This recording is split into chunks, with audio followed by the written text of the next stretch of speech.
and it's great to see so many people. If you're a regular, welcome back.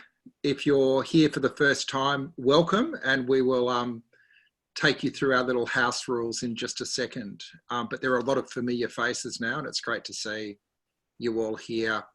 What day is it? It's a Thursday. So we'll start off as we always do, recognising that wherever we are around Australia, we are on traditional lands. I'm here in Sydney on the Gadigal land of the Aurora people. And like all of you, I pay my respects to leaders past, present and emerging, and recognise that the land we are on was never ceded. As I say, Australia at Home is a little bit of a working experiment, and we are going to do something slightly different today as well. So strap in for the ride. For people that are new to it, we are trying to use Zoom in the most engaging, collaborative way possible as part of our project to hold civil society together through these remarkable times. If you're new, it's pretty simple. We all know Zoom now. Our rules are that we use the chat, and we use the chat to have a parallel connection. If you feel like it, please introduce yourself in the chat channel, let people know who you are and where you're from, if you're from anywhere. And as the discussion develops, please put your questions in the chat and we'll curate some and invite you onto the stage to talk to our guests as we go. The second thing is we love people to have their video on and to use the gallery view so you get a sense of how many people, and it's ticking up to 200 even as we speak. And thirdly, as we do every day, we video this and put it up on YouTube later, so please, let's keep it all nice, as I know you will.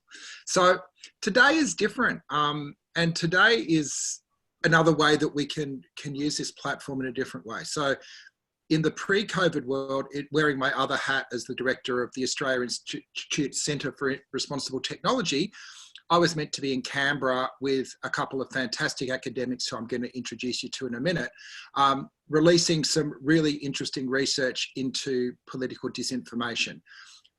When the pandemic hit, we made the call to focus some of this work around the conspiracy theories related to COVID-19. And the aim was to go down to Canberra and do a parliamentary briefing, which we did over Zoom about an hour ago with a bunch of MPs and staffers, and then convened to the pub, I think it was in Marnica, for a politics in the pub where we'd have a few drinks and hear in a more relaxed setting from our friends Axel and Tim about the really important work they're doing. So things change. It's too early in the day, I hope, for you to be drinking, but we are going to run basically our politics in the pub event over Australia at Home. And we're also publicly releasing this research for the first time today. So we have also put out a media release and invited some journalists into the chat. And so if any of you are journalists and you would like to ask Axel and Tim questions during the course of the presentation, make yourself known in the chat. And while everyone will be given a chance to ask questions, we will privilege some journalist questions early on as it's part of the deal for getting them into the room. So without further ado, I want to introduce Axel Bruns and Tim Graham, who are both from QUT. They've been collaborators with the Centre for Responsible Technology over the last year, and we've been working together to think through how we can raise public understanding of the way disinformation works. It's not as simple as saying, oh, there's a conspiracy theory, that everything's a conspiracy theory. These guys actually have chops as Tim just described to me, a computational social scientist, which means they actually analyze big sets of data to understand trends and waves of movements to draw conclusions that say a lot about the way that our public discourse is functioning at the moment. So what we're going to do today, it's probably a little bit heavier than our normal discussions. Today, we're not going to be bloviating, as you know I love to do. We're actually going to have a bit of a research presentation, but we'll break it up into bits so that it doesn't become too overwhelming. So we're going to firstly have a look at some work that Tim's done looking at the early genesis of conspiracy theories through the COVID-19 outbreak. Then Axel's going to look at some specific application of a particular conspiracy theory. And then we're going to have a bit of a talk about some of the recommendations and insights that arise from this research. So I'll welcome both Axel and Timothy to our virtual stage. And for both of you, just start off with the question that we always ask our guests, which is, through these remarkable times, how are you both going? All right, thanks, Peter. I guess I might make a start, and I'll just share our screen here as well. But tell us how you're going.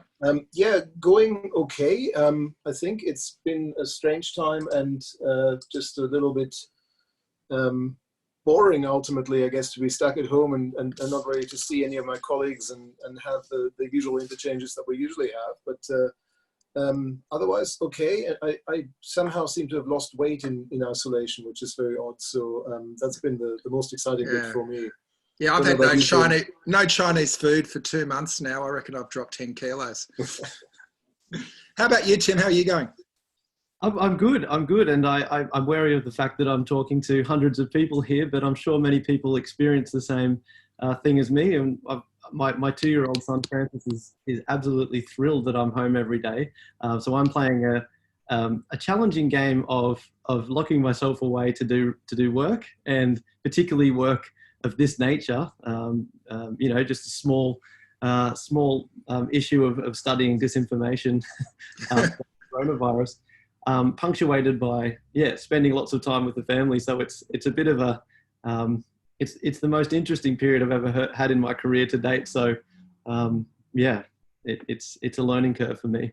Great. Well, let's take us through the first part of your presentation, and we'll see what the crowd make of it. All right. Well, thanks very much. I'll just say, just by way of introduction, so thank you for organising this, obviously, to Peter and the CRT and everyone else who's been working behind the scenes. We're both from the QUT Digital Media Research Centre, which is one of the flagship research centres at QUT.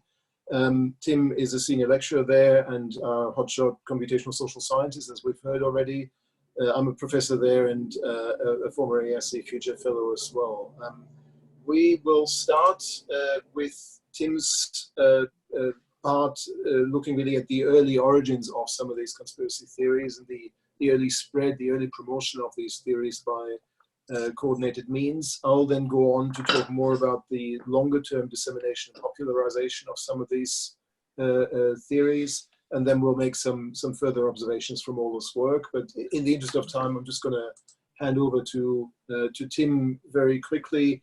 I guess just as background, just one thing to say, obviously, this is very much around this idea of the info-demic that the World Health Organization has been talking about as well, as parallel to the pandemic. And there are lots of parallels, there's lots of similar timelines, in fact. And some of the work that we're doing ultimately here is kind of like, a bit like the contact tracing, trying to work out where the virus comes from. Here we're trying to find out, well, where do these conspiracy theories come from, and how do they spread through the population? So with that very brief preamble, I'll hand over to Tim to talk more about the early origins. Thanks, Axel. So as everyone, unless you've been living under a rock, as everyone has probably seen over the past couple of weeks, there's an idea, or we might call it a conspiracy theory, going around that China had engineered the coronavirus in a lab in Wuhan, and that it had either escaped accidentally into the population, or it had been released on purpose. And as you can see from this article in The Australian just from yesterday, you can see that mainstream media are now courting and reporting on this idea. So it's something that has become just a major global news piece at the moment. Next slide, please, Axel. So the question that we look at, and this is work that I have been doing in the Digital Media Research Centre with Axel, with Tobias Keller and Daniel Angus. So a shout out to those, to my colleagues there. What we wanted to look at here was really two main things. The first is, where did this conspiracy come from in terms of its activity on social media? And was there any evidence that there was coordinated amplification of this? So not simply, millions of Uncle Arthurs isolated in their armchairs at home, pushing conspiracy theories that reflect their beliefs, but more, was there any evidence of coordinated accounts who were trying to amplify things together in unison? So very briefly, what we looked at was a whole week worth of Twitter activity during late January, from the 21st to the 28th of January. This preceded the pandemic per se. It preceded the major outbreaks. And this data set consisted of 8.5 million tweets that contained the hashtag coronavirus, which was being used to discuss the coronavirus at that point. Other hashtags have then come into effect later on, but this was the primary one. And what we wanted to do, again, was to look specifically at something that no one else had really been examining. And that is there any evidence that the accounts who were posting 6 conspiracy theories, hoaxes, and rumors that we were tracking in this data set, were they doing this in a way that reflected what we might term co-retweeting, borrowing a term from a paper by Franziska Keller and others? And that is to say, not simply retweeting tweets,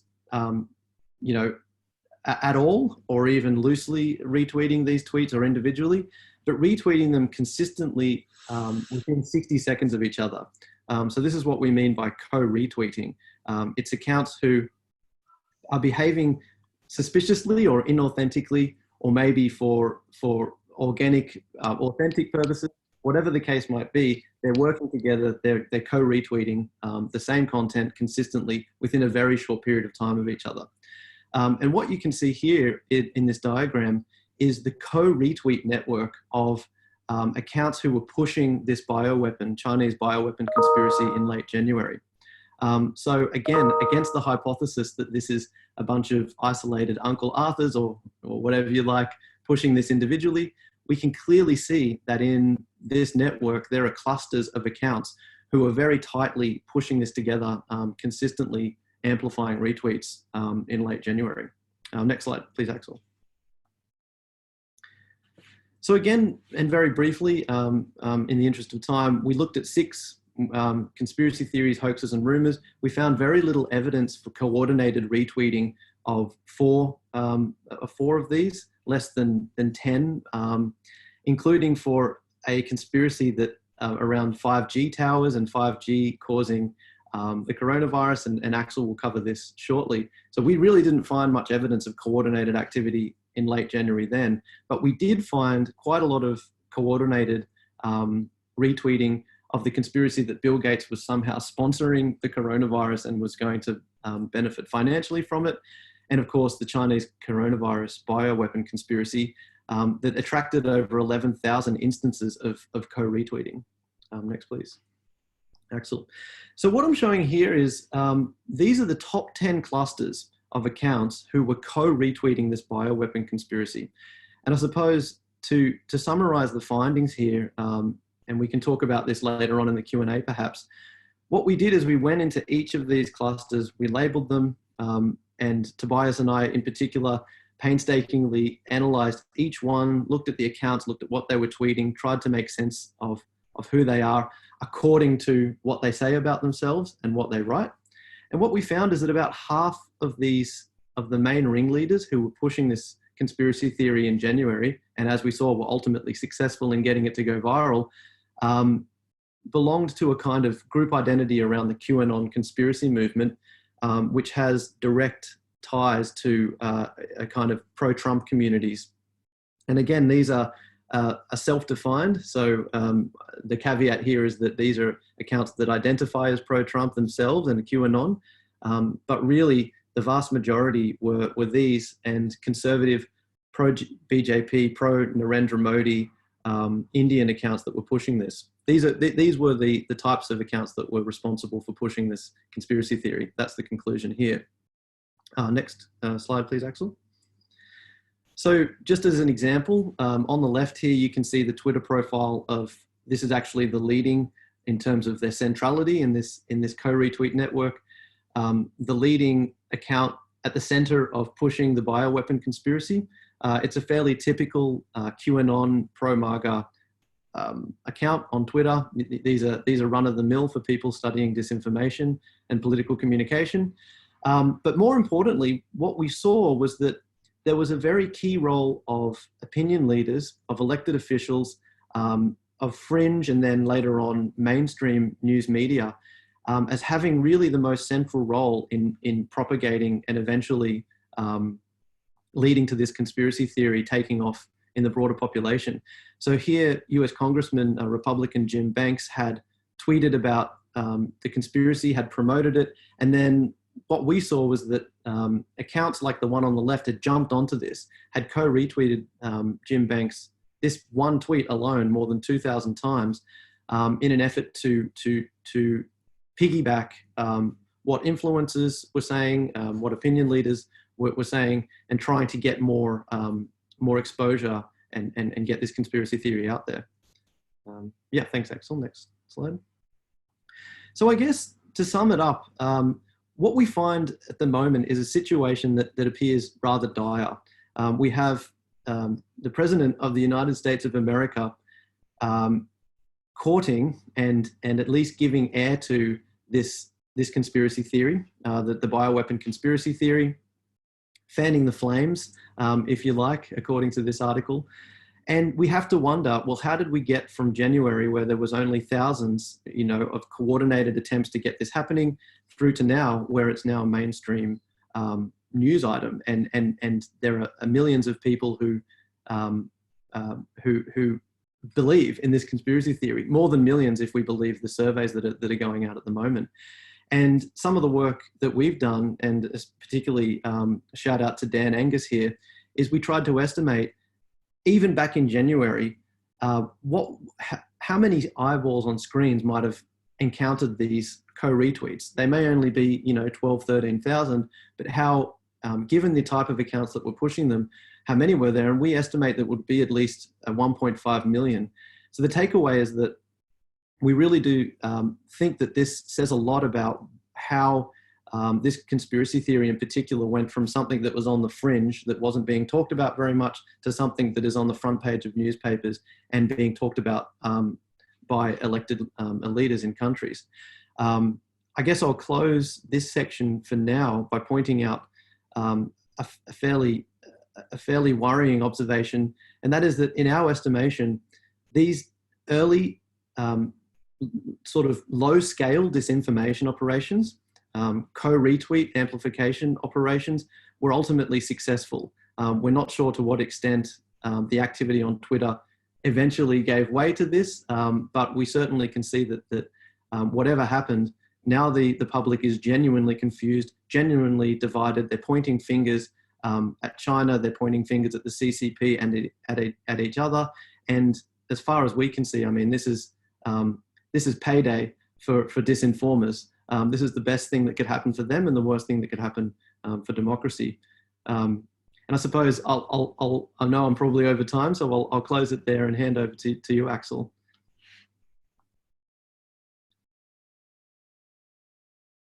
Sorry, you did. So why don't we come up? Take some questions first. Yeah, exactly. Why don't we come up for air out of the PowerPoint for a sec? Can I just ask one question to kick it off, which is this: is your research shows when something is retweeted within 60 seconds, and the implication of that is it's automation, because otherwise we're in a world where lots of people are just sitting on their phone waiting to retweet immediately. Is that right? That's a great question, Peter, and that's a good point of clarification, I think, as well. There may well be bots, but 60 seconds is still quite a liberal time limit. And this kind of co-retweeting could be the case that, say, you and I both see a tweet, we just so happen to see it within 60 seconds, and we both so happen to retweet it, and therefore we have co-retweeted. We're in the network, we're a pair. The issue becomes when this happens so often that you really couldn't say that it had happened by chance. Once you and I start to do that 50, 100 times, then you have to ask the question, well, why are we both amplifying this consistently almost at the same time? Not exactly at the same time. If it was within 1 second, okay, we're bots. I think that the truth is out. Finally, we are bots. But the 60-second rule, and again, we build on the shoulders of giants here. We're working with the state-of-the-art research by Franziska Keller and colleagues. We've just adapted this method, which had been used to look at political astroturfing actually in Korea in an election context. and repurposing it to look at conspiracy theories. So again, this is a tried and tested approach. It may pick up bots, but it may also just pick up humans who are working around the clock, you know, in the same way that, and I hate to use this term, but arsonists will try and spark fires. Terrible metaphor, I know in many ways, but this is really what they're trying to do. They're trying to get it to spark. They're trying to get it to work. And the coordination, the fast-paced coordination is just them working hard. And one other question is, do you have any idea the initial source of the conspiracy theory, or at this stage, can you only observe its spread? Again, this is a really good question. There are other researchers who are looking into this, and really I'm probably just paraphrasing and reporting back what I've learned, many of whom I noticed are in the participant list here, so perhaps they would be better positioned to advise about this. But I mean, we do see in this instance fairly clear signs that the particular groups such as QAnon may have been heavily involved in getting this off the ground at the beginning. Platforms such as 4chan, 8chan and Gab and the like are breeding grounds, if you like, or I think probably a better term, and this is a term that again I get from Josephine Lakito. They're kind of test bubbles that they use to try and organize coordinated trolling, conspiracy theories and things like that. And it is very likely that they have a key role to play. And some researchers have identified that Q, this supposed inside source of knowledge about the deep state and the Trump administration, at least, had posted several times specifically about the idea and trying to call for followers to push the idea that China had engineered the bioweapon. I won't even talk about Russia. I won't talk about foreign and state influence because that's a whole other matter. There is something to talk about there as well, but I think fringe conspiracy groups, we can certainly point the finger at them.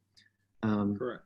Yeah. Great. I've got a question here from Mark Gibson, who's another good friend of the Centre for Responsible Technology. Are you there, Mark?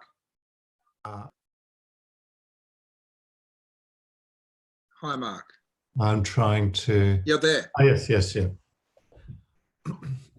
Oh, is that the question? Yeah. Yeah. Axel and Timothy are just wondering about... this is Twitter. So just wondering about the relation between Twitter and the wider media sphere. Working the epidemiological metaphor, you could perhaps suggest that Twitter's a bit like a cruise ship, the Ruby Princess or something like that, just reeking with infection. I mean, obviously Twitter's used as a kind of press release kind of platform as well for putting things out there, but as a forum for debate, we know many of its characteristics. So I just wonder whether you trace the connections between Twitter and other platforms, or Twitter and the mainstream media. How do you see those connections? I'll actually go on to that in the second part of our presentation. We'll look at Twitter as well as Facebook there as well. So that will probably answer some of those questions. But yes, I mean, the fundamental point is that all of these platforms are very much interlinked, of course, that information is being shared, that people are active on multiple platforms. They are sharing information from one to the other.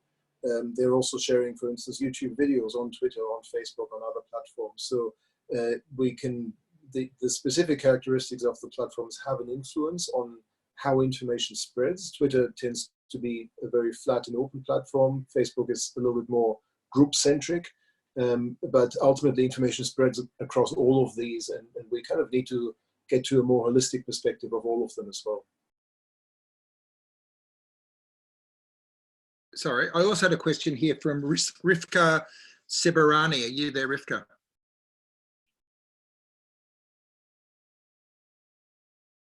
Sorry. Hi.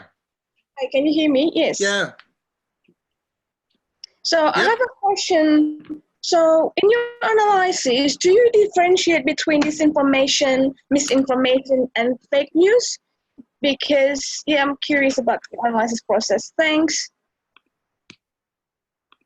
It's a really good question.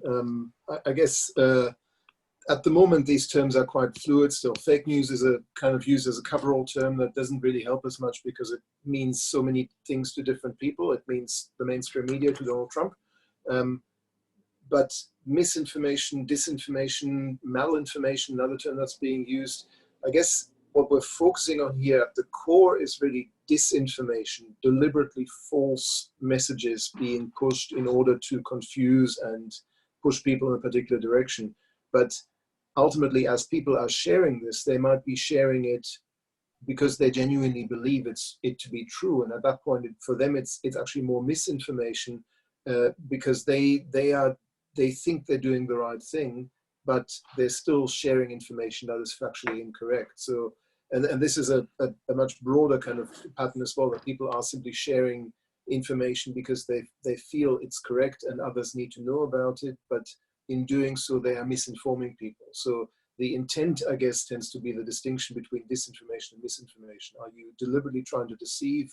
Then it's disinformation. Or are you sharing something in good faith, but it happens to be untrue? And then we would perhaps call it misinformation. Great. Why don't we move into the next part of the presentation where you have a look at a particular conspiracy theory that's taken hold, Axel? All right, let me just share the screen again. So yeah, we'll go on a little bit here. What Tim's talked about, obviously, is very much the early days of conspiracy around COVID-19, looking particularly at the bioweapons theory. You saw also that he showed us that there wasn't much going around at that point about another conspiracy theory around 5G and its links to COVID-19 that's been popping up much more strongly in recent times. And in fact, so strongly, if I can find my mouse pointer, so strongly that we've had a spate of arson attacks on 5G towers in the UK and also elsewhere in more recent weeks, to the point that the New York Times is obviously reporting about it as well.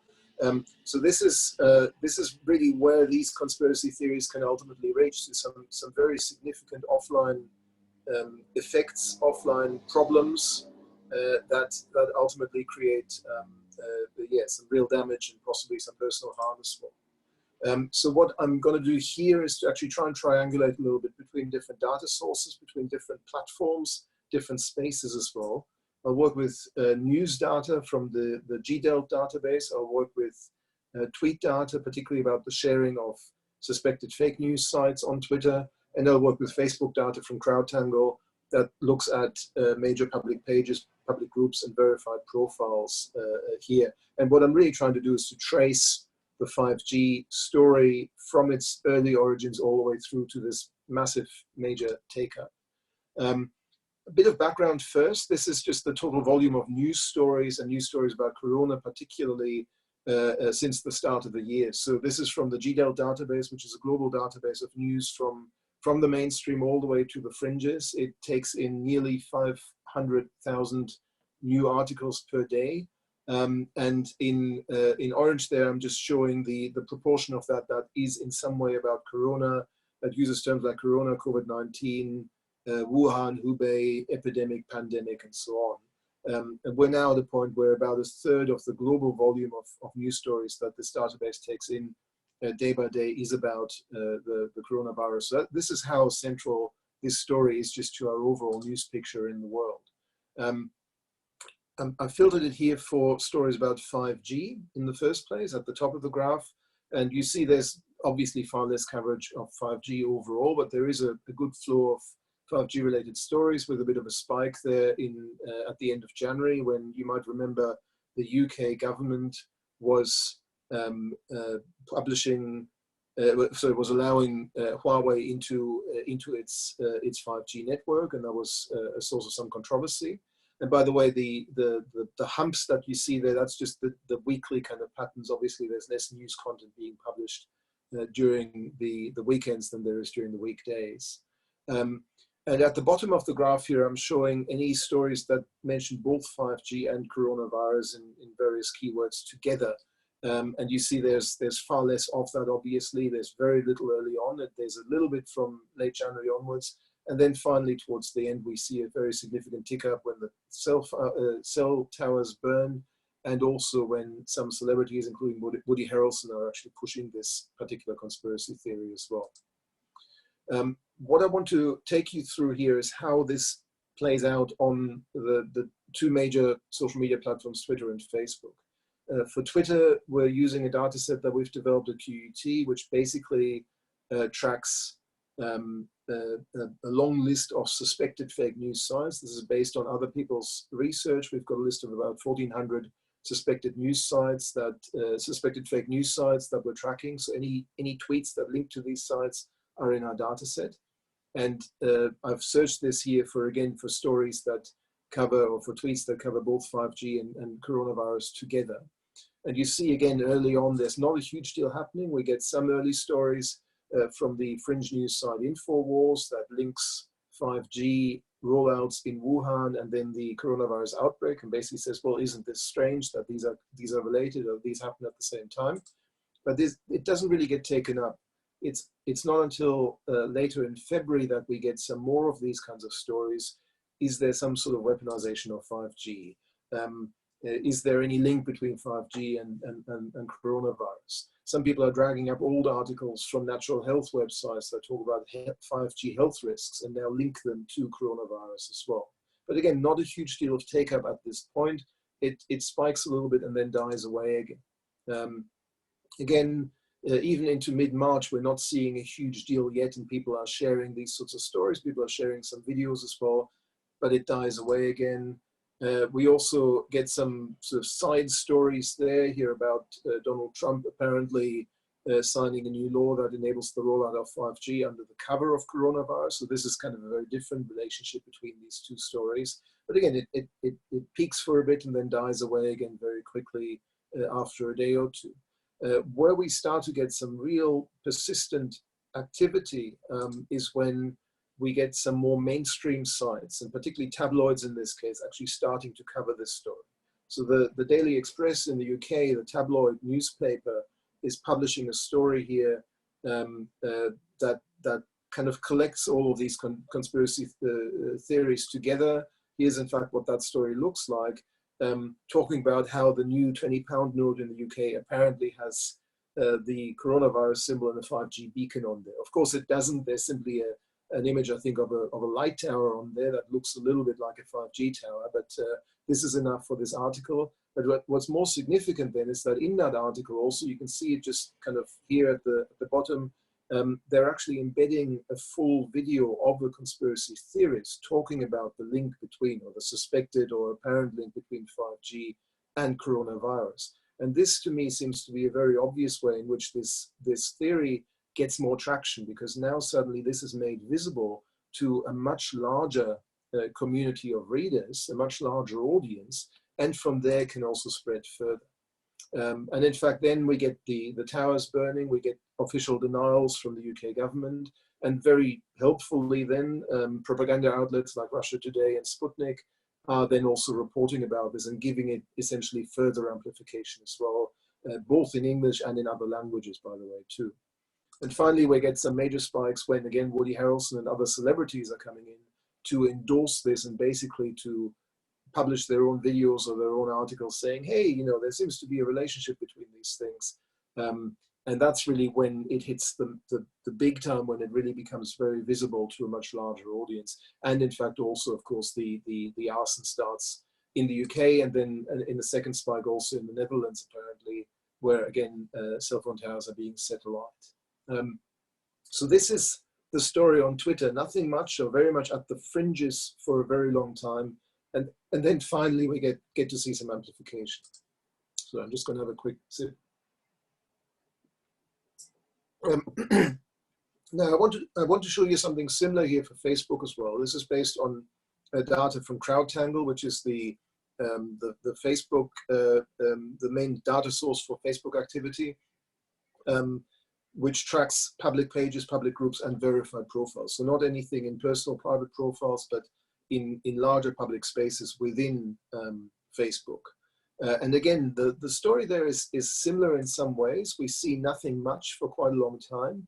In fact, the first really major activity is not because of InfoWars or sites like that so much, but there's a German site that seems to organize largely alternative medicine events that, again, draws the connection between the 5G rollout in Wuhan the outbreak of coronavirus. This actually gets translated into English a few days later and pushed again in part via a K-pop site of all things into a number of fringe news sites that get shared on Facebook.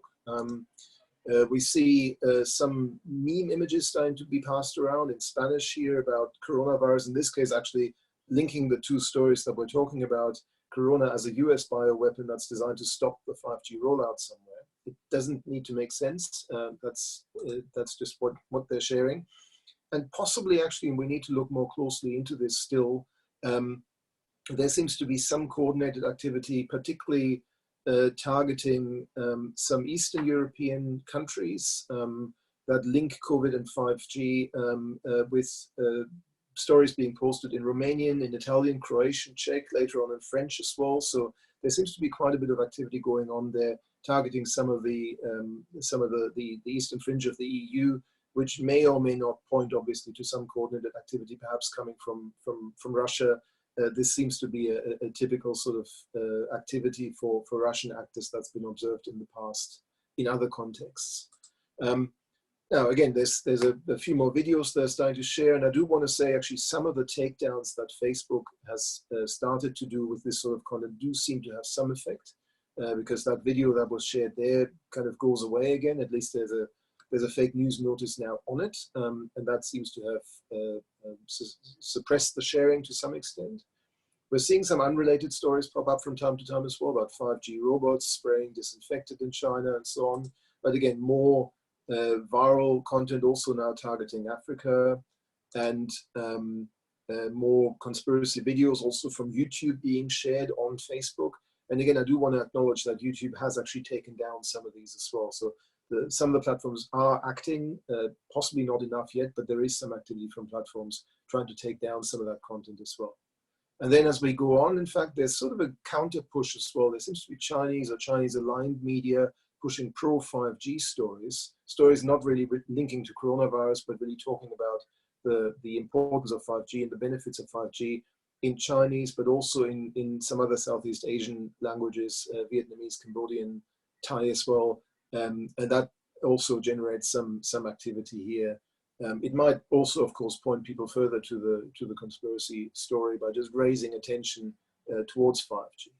But then, of course, you see that really very significant growth in activity, and this is largely driven again by celebrity endorsements in this case. So this big spike happens just around the time that the US rapper Wiz Khalifa is posting a video on his into his Facebook group, which has nearly 40 million members, that talks about the suspected links between 5G and COVID-19.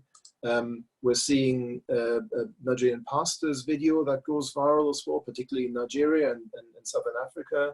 And in fact, then we have at the height of the arson attacks in the UK, we've also got a UK boxer who, again, supports the corona conspiracy theory in a video, and that is posted to a sports group with nearly 26 million members. So that's really how these stories gain very significant traction then as well. In fact, the longer term story here is also that over time, it's the larger pages that really come to play a much bigger role. Here I'm just looking at the page sizes that are pushing Corona 5G stories, really right up until, if you can see my mouse pointer here, right until the early stages of March. The majority of pages that are pushing, or groups that are pushing this kind of stuff, are fairly small. They're under 1,000 members.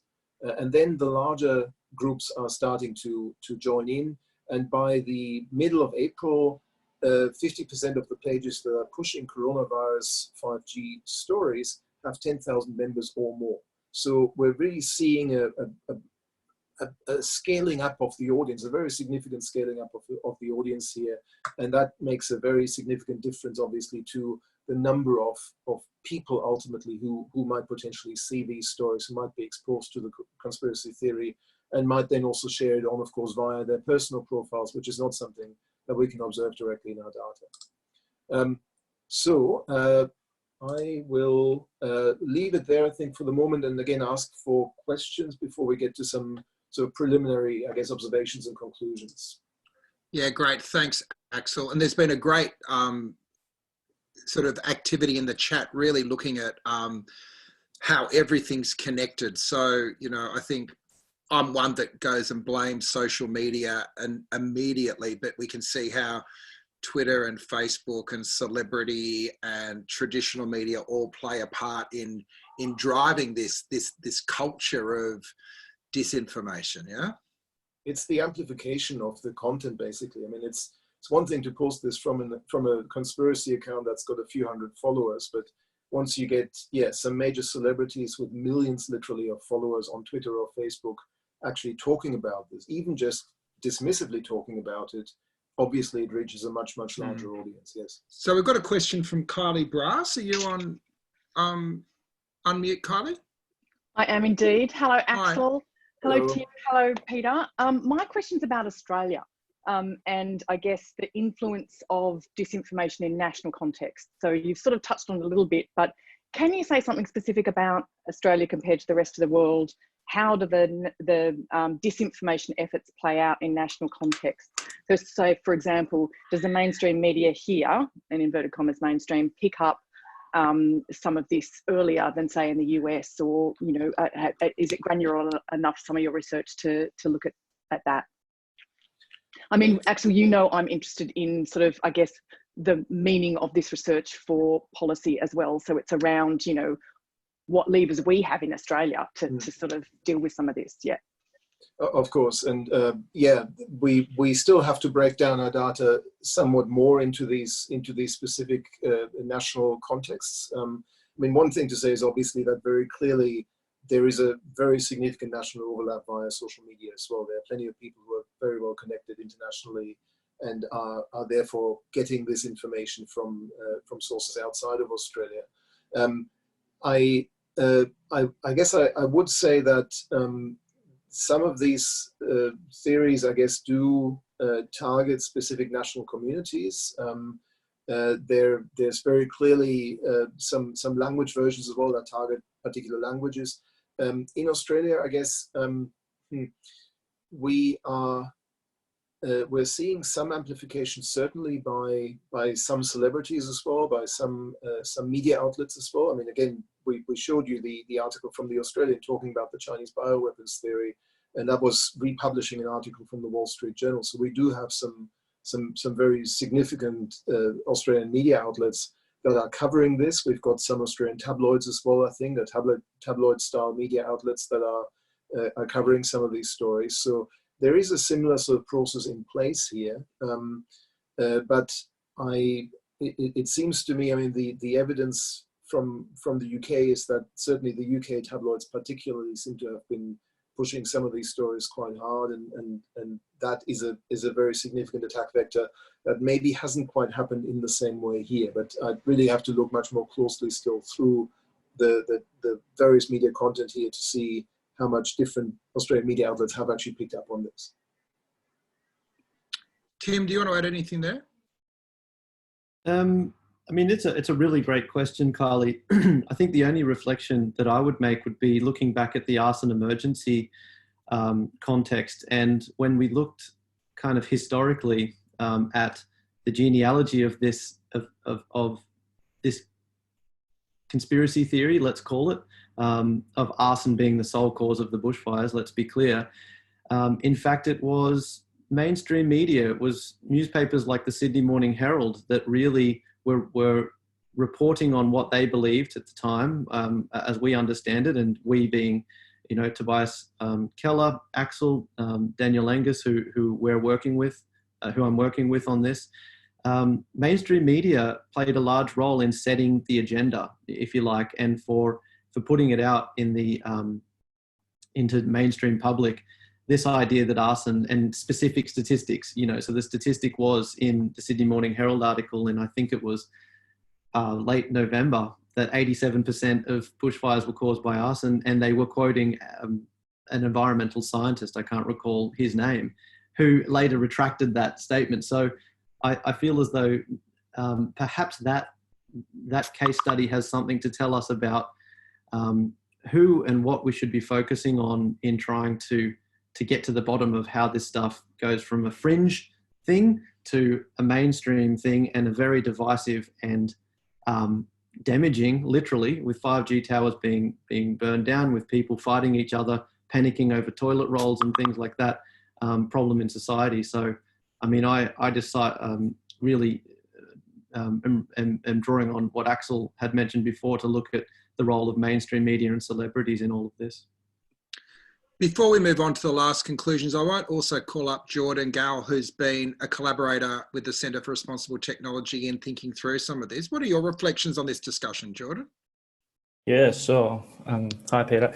And thanks very much, Axel and Timothy. I think we all intuitively know these things are happening, but it's so great to get clear evidence that it actually is. So some of the things we're exploring is, I guess, we've seen this happen as part of the bushfires. We've seen it happen as part of the federal election, and we're seeing it again now. And so really, what can we start to do about disinformation campaigns? And, I guess this is a question back to you guys as well, but also some of the things we're exploring is how can we as a civic society start to lobby the government, for example, for more substantive solutions. So earlier this week, it was really great to hear that the government is now going to force Facebook and Google to share advertising revenue with news organizations. So that's a really good step in the right direction. But do we need to go a lot further than that and start to think about things like, do we need to regulate online platforms to be much closer to media organizations, given that we use it in a very similar way? There's another sort of thought about the underinvestment in fact-checking capabilities. So AAP was one of the only fact-checking partners of Facebook, and that was set to close. I think that's paused now. So, what kind of fact-checking initiatives do we really need to embed to get some sort of material solution to some of these campaigns? Yeah, that's some really good questions. We'll probably say a bit more in the. Maybe that's a segue. Yeah, maybe that's a segue into your last section, and we'll see if we've got time for a few more questions to close it out, guys. Sure, I'll jump into that again.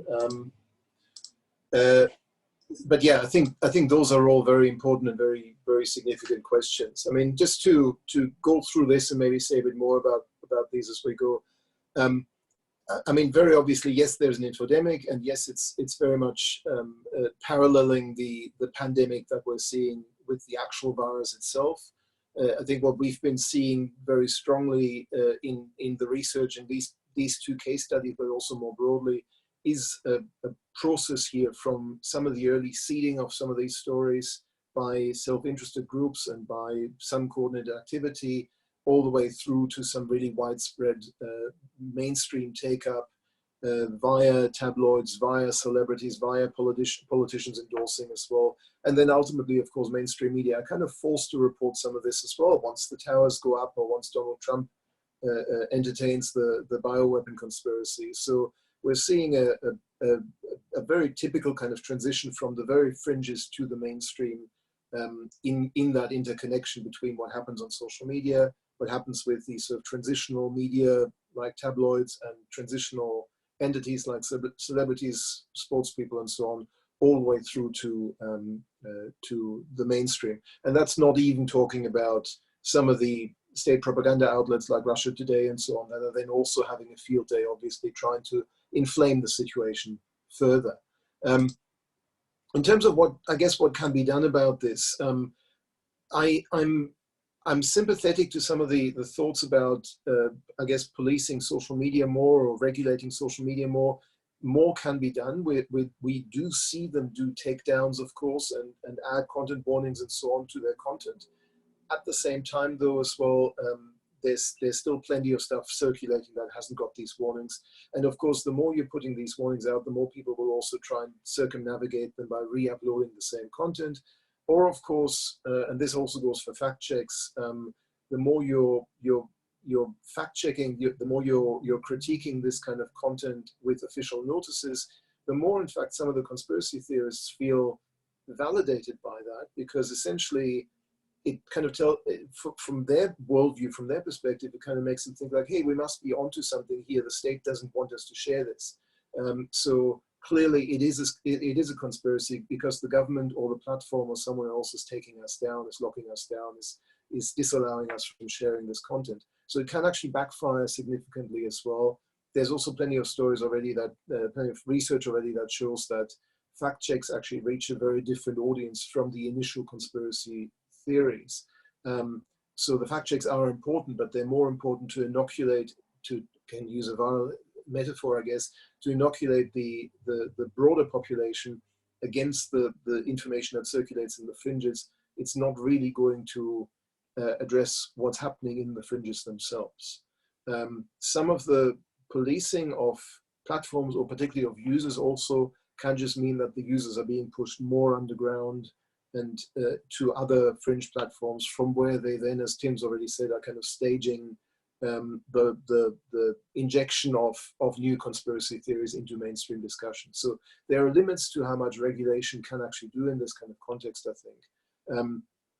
Whether it comes from platforms themselves or from government on platforms or users, there is a very significant need alongside or complementing any of the regulation that might need to happen also for a more social approach, if you like, for us to develop better media literacies, social media literacies for users, ordinary users, and particularly, of course, celebrities, tabloids, journalists, and everyone else who has a larger audience, to think about what they're posting, what they're sharing, how they might be inflaming or affecting the situation by getting involved in topics that they may not understand particularly well.